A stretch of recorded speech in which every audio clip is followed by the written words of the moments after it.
ikkita sivaratka sotib oldim. Test qildim. Ikkalovidan menga mana shunisi juda ham yoqdi.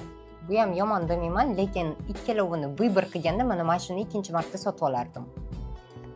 Quruq yuzlar uchun sostav PDRN. PDRN zаживляющий komponent hisoblanadi, tiklovchi komponent hisoblanadi. Sivaratkalarni juda ham yaxshi ko'raman. Sivaratka ishlatinglar qizlar. Faqat kremni o'zida emas. Sivaratkalarni krem bilan yopinglar keyin. Chuqur namlansin. Meni yuzim quruq bo'lgani uchun faqat quruq yuzlar uchun sotib olaman har doim. Uxotda test qilaman. Bunisini yuzga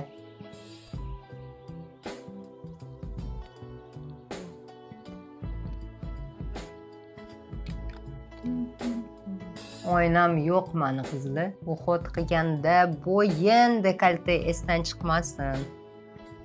Bo'ynimiz chotki bildirib qo'yadi. Mana bunisini 360 mingga oldim. Bunisi esimda yo'q, necha pulga olganim. Zakaz qiladigan joylarim o'zi ko'p emas. Medipil O'zbekistonidan bunisini zakaz qildim.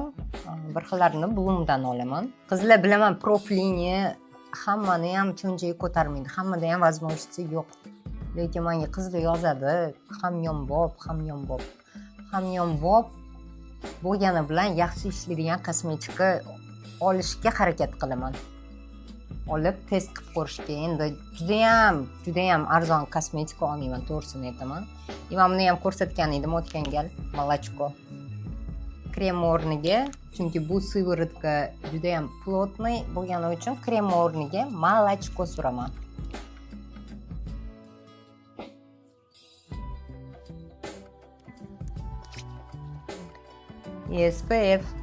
SPF lekin men professionalniy liniya ishlataman.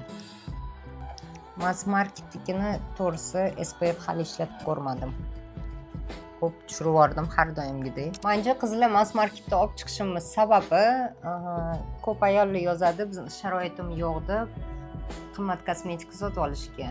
Qizlar o'shaning uchun ishlatib ko'raman. Har bitta ayol chiroyli ko'rinishga, ухоженный bo'lishga haqqi bor. Поэтому qo'limdan kelganicha testировать qilaman, yaxshi mahsulotlarni olib chiqishga harakat qilaman. Sizlar uchun har bitta ayol chiroyli ko'rinishga